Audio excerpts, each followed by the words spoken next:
The golden light of sunset danced across Tabitha Montgomery's tear-stained face as she reached for a perfect winesap apple, her fingers trembling slightly. It had been 3 days since she buried her father, and the orchard, once her family's pride, now felt like a beautiful prison of memories and mounting debts. The summer of 1878 had been unkind to many in the small town of Stillwater Creek, Colorado Territory. Drought had withered crops, a mine collapse had taken 12 men, and Tabitha's father had succumbed to the fever that swept through like an invisible wildfire. At 22, she found herself utterly alone, with nothing but an orchard that required more care than a single woman could provide, and a stack of unpaid loans that grew taller by the day. Pick what you like, then stay with me. The deep voice startled her so badly she dropped the apple. Tabitha whirled around, hand pressed to her chest, to find a tall man leaning against the wooden fence that separated her orchard from the neighboring ranch. His Stetson was pulled low, shadowing eyes that seemed to catch the remaining sunlight like polished river stones. Dusty trail clothes suggested he'd been riding hard, but his posture was relaxed, almost lazy in its confidence. "Sir, you're trespassing," she managed, trying to sound authoritative despite her racing heart. The stranger pushed his hat back with one finger, revealing a face weathered by sun and wind, though he couldn't have been more than 30. A slow smile spread across his features, not mocking but genuinely amused. "Yorke Blackwood," he offered instead of an apology. "Your new neighbor. Bought the Halloway spread last month, been away settling affairs back east." He gestured at the apple she dropped. "Shame to waste that. Your trees produce the finest fruit I've seen this side of the Mississippi." Tabitha hesitated, uncertain how to respond. The Halloway ranch had been vacant for months after old Mr. Halloway passed, but she hadn't heard it had sold. Then again, grief had kept her isolated from town gossip. "Tabitha Montgomery," she finally replied, bending to retrieve the fallen apple. "And this orchard isn't for sale, if that's what you're suggesting." Yorke's eyebrows lifted. "Not suggesting anything of the sort, Miss Montgomery, just being neighborly." He pushed away from the fence with fluid grace. "Though I've heard in town your situation might be challenging." Her spine stiffened. "My situation is none of your concern." "Perhaps not," he acknowledged, then gestured to the orchard. "But I've got 20 ranch hands who'd appreciate fresh fruit. I'd pay fair market price, of course." She studied him suspiciously. "You rode over just to buy apples?" "Partly." His gaze traveled over the neat rows of trees, the small cottage visible through their branches, then back to her face. "And partly to meet the woman brave enough to run this place alone. I don't need your admiration, Mr. Blackwood." "No," he agreed easily. "But you might need a friend. These parts aren't always kind to those standing alone." Before she could formulate a suitably cutting response, he tipped his hat and turned toward a magnificent black gelding she hadn't noticed before. "Think on my offer. I'll return tomorrow." He swung into the saddle with practiced ease. "About the apples," he clarified with another smile that somehow reached his eyes. "The rest is entirely up to you."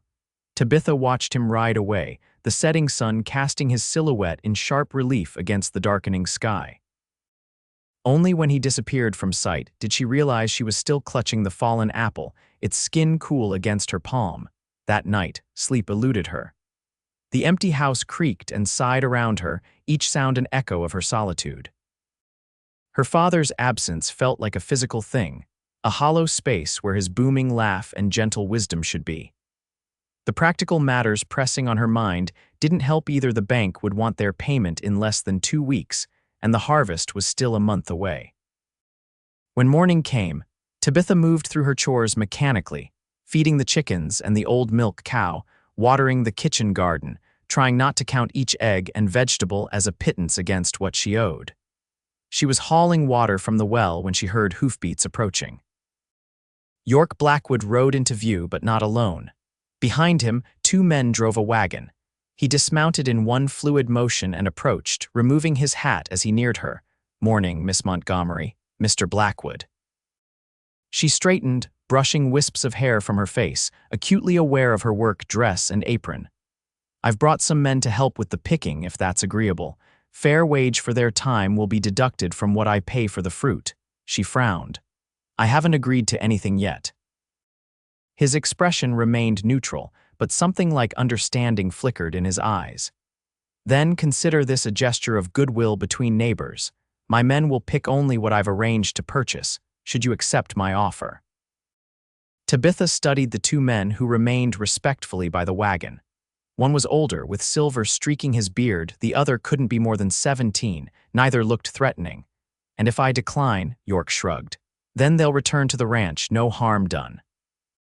She hesitated, pride warring with practicality. Finally, practicality won.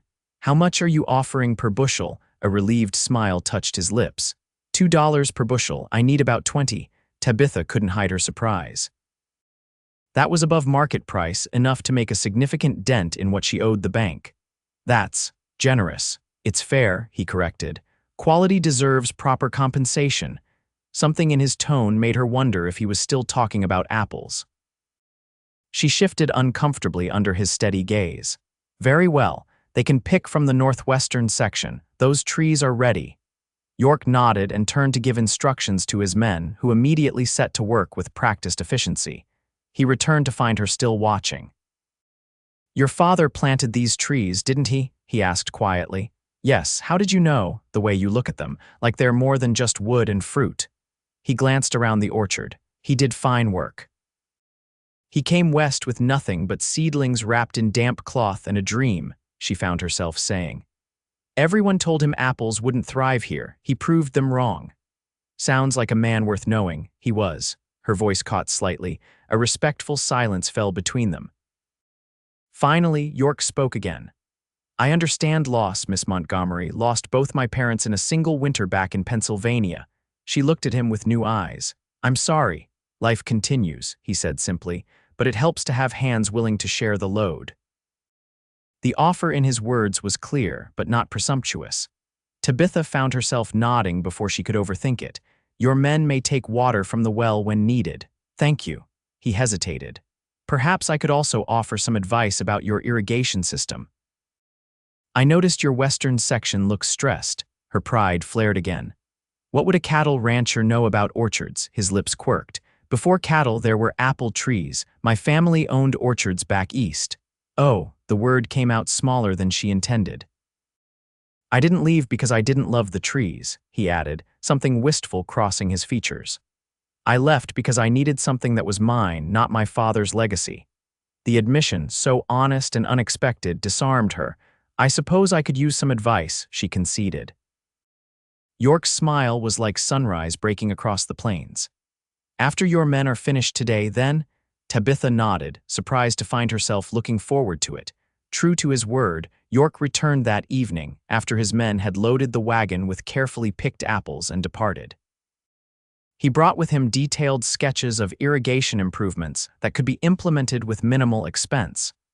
Your father did well with what he knew, he explained as they walked the western edge of the orchard. But techniques have advanced.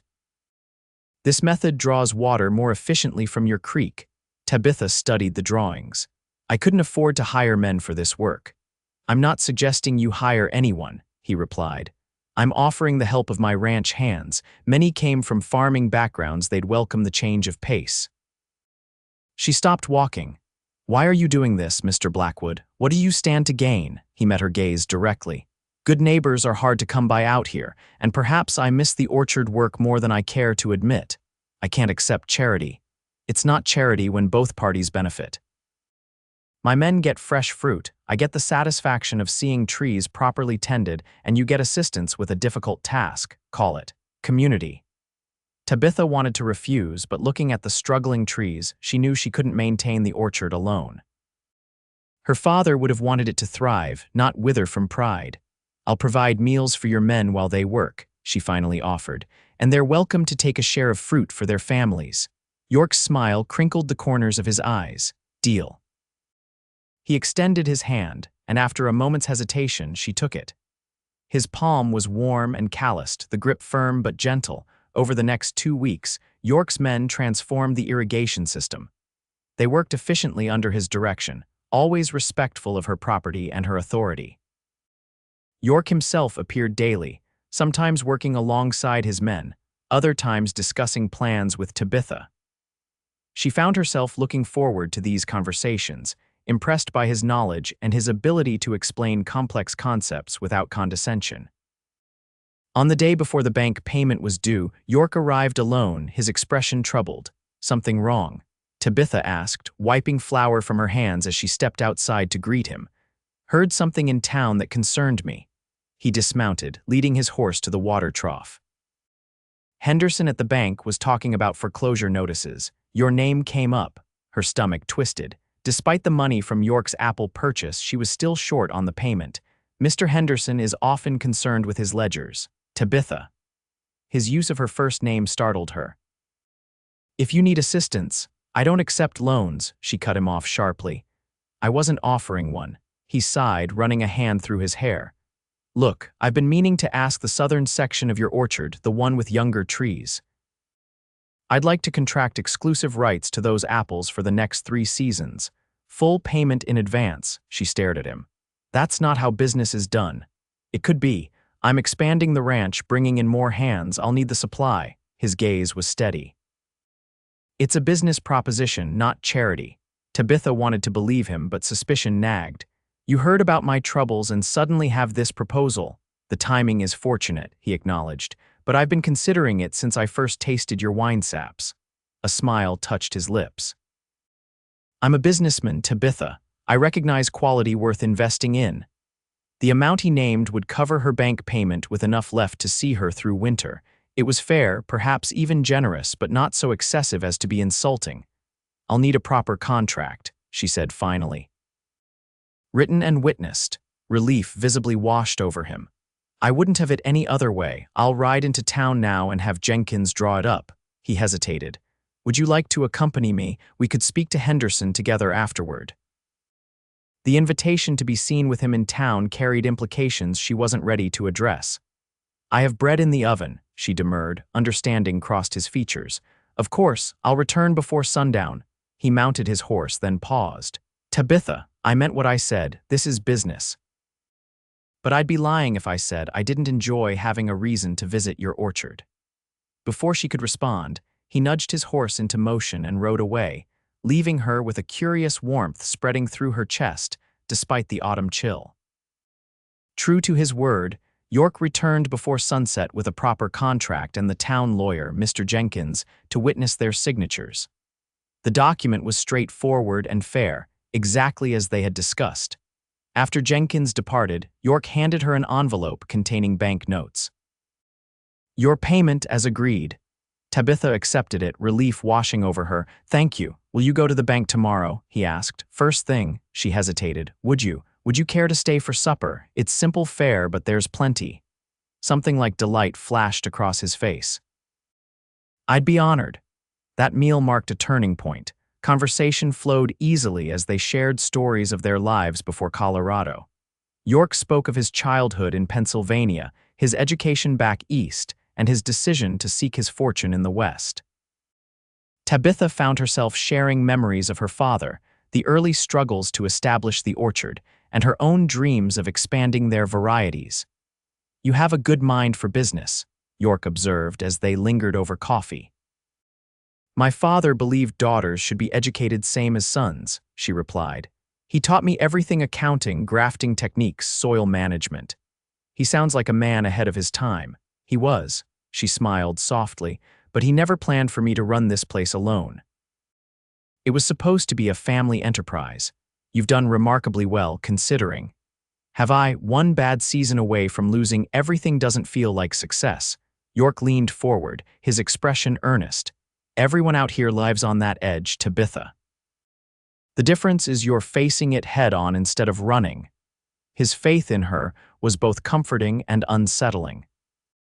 As he prepared to leave that evening, standing in her doorway with hat in hand, there was a moment when something shifted between them, a recognition that their relationship had evolved beyond mere neighbors or business associates. "Good night, Tabitha," he said softly. "Good night, Yorke," she replied, his name feeling natural on her lips for the first time. As autumn deepened toward winter, Yorke became a regular visitor. Sometimes he brought ranch business as a pretext, Other times he arrived with books he thought she might enjoy or news from town. Occasionally, he simply appeared at sunset, claiming he was passing by despite the fact that her orchard wasn't on the way to anywhere. Tabitha found herself looking forward to these visits with an eagerness that both thrilled and frightened her. Her father's passing was still a raw wound, and the idea of opening herself to potential heartache seemed foolish. Yet Yorke's steady presence was like a balm, his conversation and companionship filling empty hours that had once echoed with loneliness. The first snow came early that year, a mid-November storm that blanketed the orchard in white. Tabitha woke to a world transformed, the bare branches of her apple trees frosted like something from a fairy tale.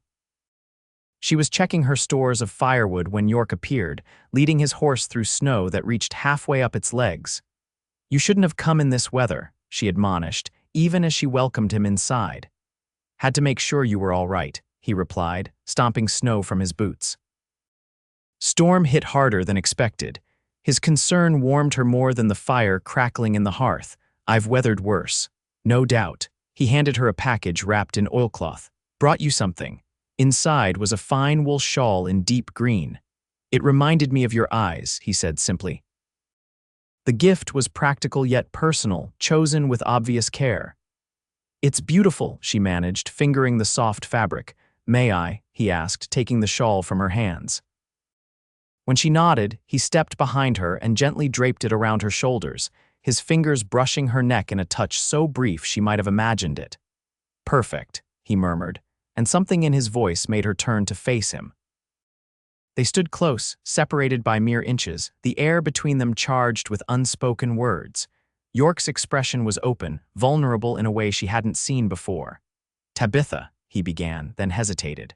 "I should tell you," a sudden gust rattled the windows, breaking the moment. He stepped back, composure returning. "The storm's worsening. I should get back before the trail becomes impassable." Disappointment flooded her, though she knew his decision was sensible. "Of course, be careful." At the door, he paused. "When the weather clears, would you consider coming to the ranch? For dinner," he added quickly. "I'd like to show you what I've built there." The invitation represented a significant step, visiting his home, seeing his private domain. "I'd like that," she found herself saying. His smile was like sunshine breaking through clouds. "I'll send the wagon for you once the roads are passable." After he left, Tabitha stood in her doorway watching until horse and rider disappeared into the swirling snow, the new shawl wrapped tightly around her shoulders, and a curious hope blooming in her heart despite the winter chill. The storm lingered for 3 days, leaving drifts higher than fence posts in some places. On the 4th day, as Tabitha was finishing her morning chores, she spotted riders approaching Yorke and 2 of his ranch hands, clearing a path through the snow. "Road to town is open," he called as they neared. "Thought you might need supplies." The thoughtfulness of this gesture touched her deeply. "Thank you, I was running low on flour. We're heading there now. You're welcome to join us." The opportunity to leave her property after days of confinement was tempting. "Give me a moment to change." Inside, she hastily exchanged her work dress for her best day dress, a deep blue wool that brought out the green in her eyes. She pinned her hair more carefully than usual and wrapped Yorke's shawl around her shoulders before pulling on her heavy coat. When she emerged, Yorke's appreciative glance sent warmth curling through her despite the frigid air. He helped her mount his second horse, a gentle mare he'd brought specifically for her. The journey to town took longer than usual due to the snow, but Tabitha found herself enjoying the ride, the conversation, and especially Yorke's attentiveness. Stillwater Creek was bustling with activity, as everyone took advantage of the cleared roads to replenish supplies. Tabitha noticed the curious glances and whispers that followed them as Yorke escorted her from store to store, carrying her packages and consulting on her selections with an ease that suggested domestic familiarity.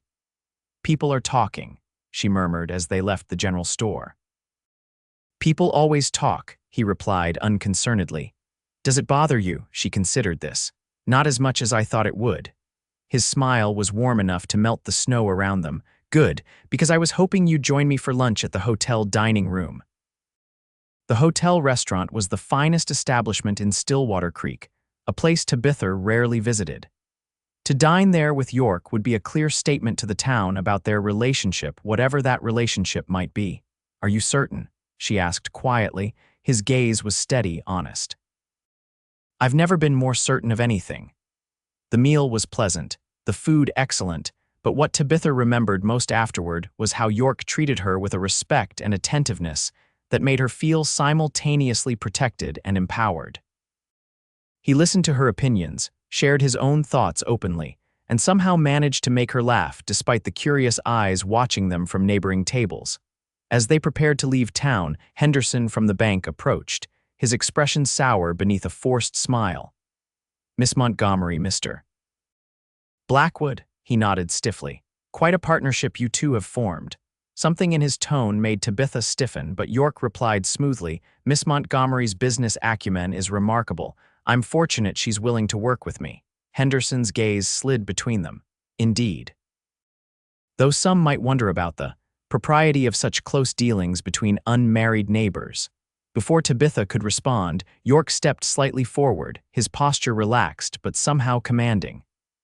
"I wonder, Henderson, if your concern extends to the Jenkins brothers' cattle partnership. Or is your interest in propriety limited to successful businesswomen?" Henderson flushed. "I merely thought, I know exactly what you thought," Yorke cut him off, voice pleasant but firm, "and I suggest you keep such thoughts to yourself. Miss Montgomery's reputation is beyond reproach, as any decent person in this town could attest."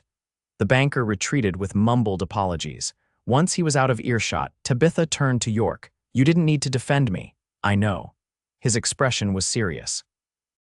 "You're more than capable of fighting your own battles, but some fights shouldn't have to be fought alone."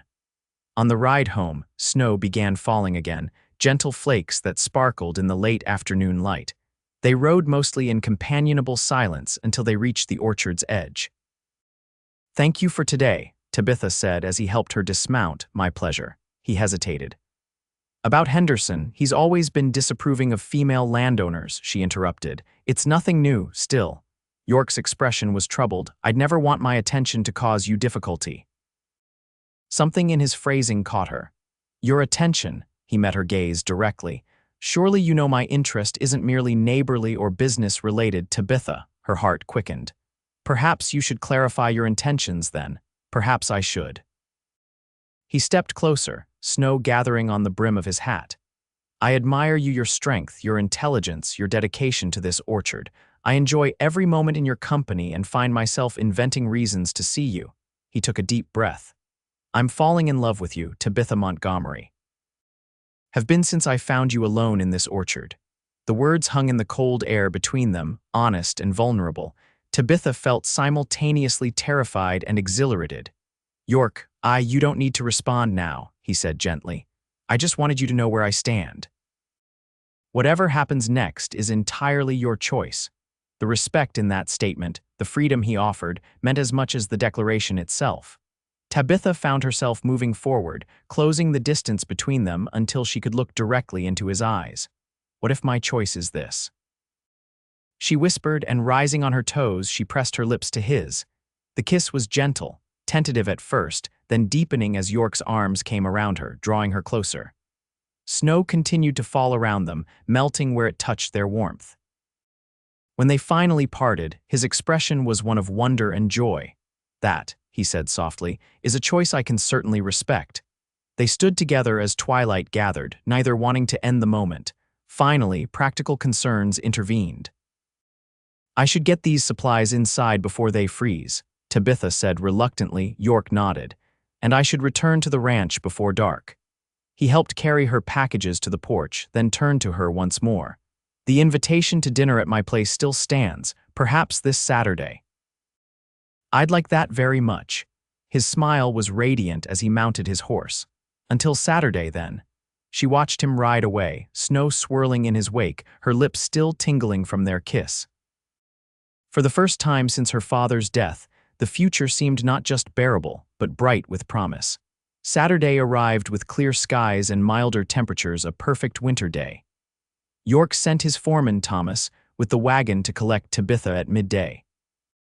She had spent the morning in anxious preparation, changing her dress 3 times before settling on a deep burgundy wool that her mother had made for special occasions. Thomas was respectfully silent during the journey, answering her questions about the ranch, but offering no personal observations about his employer. The property itself spoke volumes, however. As they crested the final hill, Tabitha caught her breath at the sight below. The Blackwood Ranch spread across the valley like a small kingdom. The main house was substantial without being ostentatious, built of local stone and timber with a wide porch wrapping around its front. Neat outbuildings, corrals, and barns formed a harmonious arrangement around it. In the distance, cattle dotted the snow-covered pastures. "It's beautiful," she murmured. Thomas nodded. Mr. Blackwood designed most of it himself, said he wanted something that belonged to the land, not imposed on it. That sentiment resonated with her own philosophy about the orchard. As they approached the house, Yorke emerged onto the porch, his face lighting with a smile that made her heart skip. He helped her down from the wagon with gentle hands. "Welcome to my home." "It's magnificent," she said honestly. "It's getting there." Pride and something like shyness mingled in his expression. "Come inside. I want to show you everything." The interior was as thoughtfully arranged as the exterior, comfortable furnishings, good books, windows positioned to capture light and views. There were feminine touches that surprised her, fresh flowers on tables, colorful quilts draped over chairs, paintings that spoke of refined taste. "Your home doesn't look like a bachelor's residence," she observed. Yorke smiled. "My sister visited last spring." She declared it intolerably masculine and took matters into her own hands. "I'd like to meet her someday. She'd like you." He guided her through the house, pointing out details with obvious pride, but always relating them back to function and purpose rather than display. This was a working ranch owner's home, not a showpiece. In his study, a large map of the property hung on one wall. Tabitha noticed an area marked in red near the eastern boundary. "What's this section?" she asked. Yorke hesitated. "A project I've been considering." She studied the map more closely, realization dawning. "This is orchard land. You're planning to plant trees." "It's just an idea," he said carefully. "The soil composition is similar to yours, and the southeastern slope would provide good drainage and sun exposure." Tabitha felt a curious mix of emotions, competitive concern mingled with professional interest. "Apples, some, and pears, maybe cherries." He watched her face. "Does that trouble you?" She considered the question honestly. "It would mean competition, or collaboration," he suggested. "Different varieties, staggered harvests. We could expand the market rather than divide it." The idea was intriguing. "You've given this serious thought." "I have." His gaze was steady. "But I wouldn't proceed without discussing it with you first. I value our partnership too much." The hesitation before the word partnership suggested he was considering other terms that might better describe their relationship. The thought sent warmth spreading through her. Dinner was served in a dining room warmed by a crackling fire. The meal was excellent roast beef, winter vegetables from the root cellar, fresh bread. Yorke had clearly gone to considerable effort, though he deflected her compliments to his cook. Conversation flowed easily between them, ranging from ranch management to books they'd both read to childhood memories. As the meal progressed, Tabitha found herself increasingly aware of Yorke not just as a neighbor or business partner or even a suitor, but as a man whose mind and heart seemed to complement her own in unexpected ways. After dinner, he led her to the parlor where a piano stood in one corner. "Do you play?" she asked, surprised. "Poorly," he admitted with a grin. "Another sister's influence. She insisted I learn, though my talents clearly lay elsewhere." "Will you play something for me?" He looked momentarily discomfited, then nodded. "One piece, but you must promise not to laugh." The simple melody he produced was indeed imperfect, but played with such earnest concentration that Tabitha found it more endearing than any virtuoso performance could have been. When he finished, color tinged his cheekbones. "That was lovely," she said sincerely. "You're kind." He closed the piano. "Your turn to share a hidden talent," she laughed. "I'm afraid I have none so entertaining. My father believed in practical skills. I can graft a tree branch, maintain account books, and shoot well enough to keep predators from the chickens." All admirable abilities, he said, moving to sit beside her on the settee. Though I suspect there's more to Tabitha Montgomery than practicality. Oh, you love poetry. I've seen the books by your bedside. She blushed, remembering his brief visits inside her home. A girlish fancy. No, he disagreed gently. A window into your soul. You see beauty in the world even when life is difficult. That's rare, Tabitha. The observation was so perceptive it momentarily robbed her of speech. When she found her voice again, she asked, "How do you do that?" "Do what?" "See things in me that I barely recognize in myself." His smile was tender.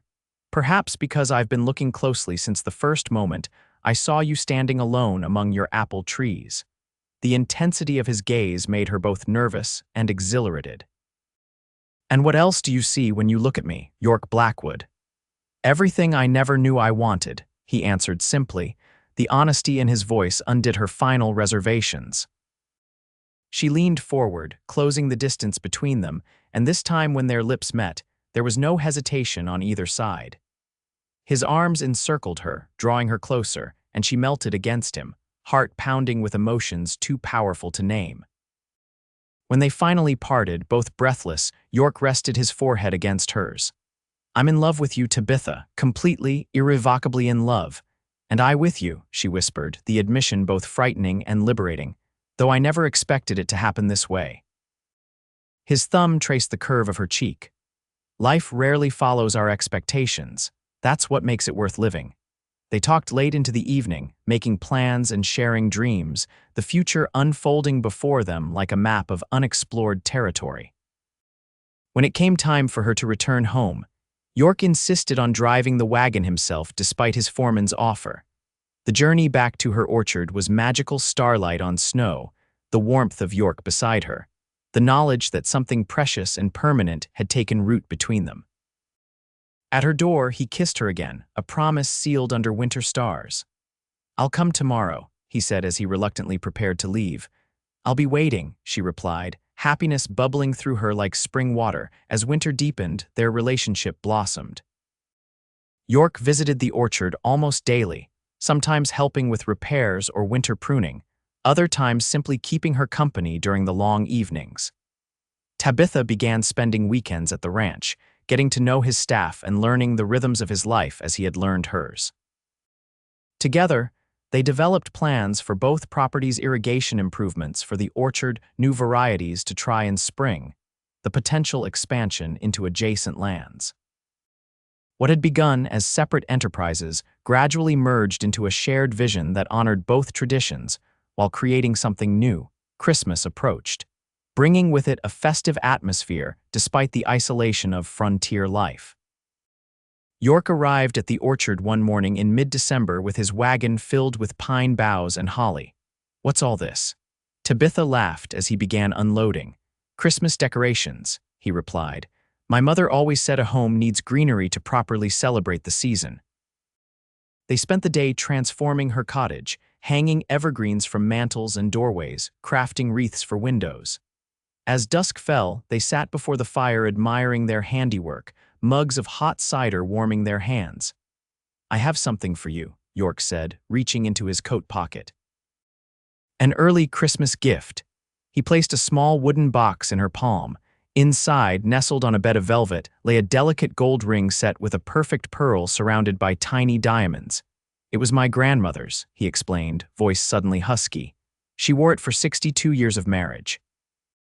Tabitha's heart thundered in her chest as he took her hand in his. "Tabitha Montgomery, I came west seeking my fortune and found something infinitely more valuable.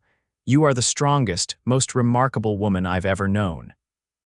These past months have shown me that life is richer, more purposeful, and far more joyful with you in it." He drew a deep breath. "Will you do me the extraordinary honor of becoming my wife?" Tears blurred her vision as joy overwhelmed her. "Yes," she whispered. "Oh, Yorke, yes." He slipped the ring onto her finger, then gathered her into his arms, his kiss conveying all the love words couldn't express. When they finally parted, both were laughing and crying at once. "When?" he asked, wiping a tear from her cheek with his thumb. "Spring," she decided. "When the orchard blooms, we'll marry beneath the apple trees." His smile was radiant. Nothing would make me happier. News of their engagement spread quickly through Stillwater Creek. Most reactions were positive. They made a handsome couple, people agreed, and their combined properties would create one of the most impressive spreads in the territory. A few voices, Henderson's among them, muttered about hasty decisions and questionable motives, but such talk found little purchase among those who had observed the genuine affection between the couple. Winter passed in a flurry of preparations. Tabitha began the delicate work of merging her household with Yorke's, deciding which furnishings to move, which traditions to maintain, how to honor her parents' memory while building something new. Yorke, for his part, devoted himself to ensuring the ranch house would be a true home for both of them, adding touches he knew would please her: a garden plot outside the kitchen window, bookshelves built to hold her father's library, a special room where she could manage orchard business. As the snow began to melt and the first hints of green appeared on the landscape, they finalized their wedding plans. The ceremony would be held in the orchard at blossom time, with a reception to follow at the ranch. Tabitha ordered fabric from Denver for a new dress, and Yorke's sister wrote that she was traveling from Pennsylvania to attend. April brought the miracle they'd been waiting for: hundreds of apple trees bursting into bloom, transforming the orchard into a wonderland of pink and white blossoms. The air was sweet with their fragrance, humming with bees drawn to the profusion of flowers. On the morning of their wedding day, Tabitha stood at her bedroom window gazing out at the orchard. Her wedding dress, ivory silk with lace her mother had saved from her own gown, hung ready. In a few hours, she would walk among those blossoming trees to meet Yorke and begin their life together. A soft knock at the door announced the arrival of Martha Jenkins, the lawyer's wife, who had volunteered to help her prepare. "It's a perfect day for a wedding," Martha declared, bustling in with an armful of wildflowers. "Not a cloud in the sky." As Martha helped her dress and arranged her hair, Tabitha's thoughts drifted to her father. How she wished he could be here to walk her down the aisle, to see the orchard he'd planted now serving as the setting for her happiness. Somehow, she felt his presence in the sunlight filtering through apple blossoms, in the rich soil beneath her feet. "You look beautiful," Martha said, stepping back to admire her handiwork. "Are you ready?" Tabitha nodded, a sense of perfect certainty filling her. "I've never been more ready for anything." Outside, guests had gathered in the clearing at the center of the orchard, where rows of chairs faced a simple arch twined with blossoms and ribbon. Thomas, Yorke's foreman, waited to escort her in her father's stead. As she took his arm, he smiled down at her. "Mr. Blackwood's a fortunate man," he said gruffly. "We both are fortunate," she replied. Music began, a violin played by one of the ranch hands who had once performed in Denver theaters. As Tabitha walked down the aisle of grass between apple trees, petals drifting around her like fragrant snow, she saw Yorke waiting beneath the arch, his expression transforming at the sight of her.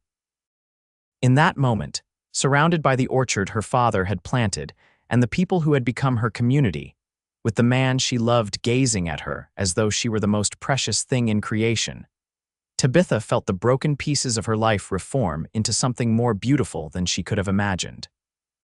The ceremony was simple but profound. They exchanged vows they had written themselves, promises that acknowledged both the challenges and joys of frontier life while affirming their commitment to face whatever came together.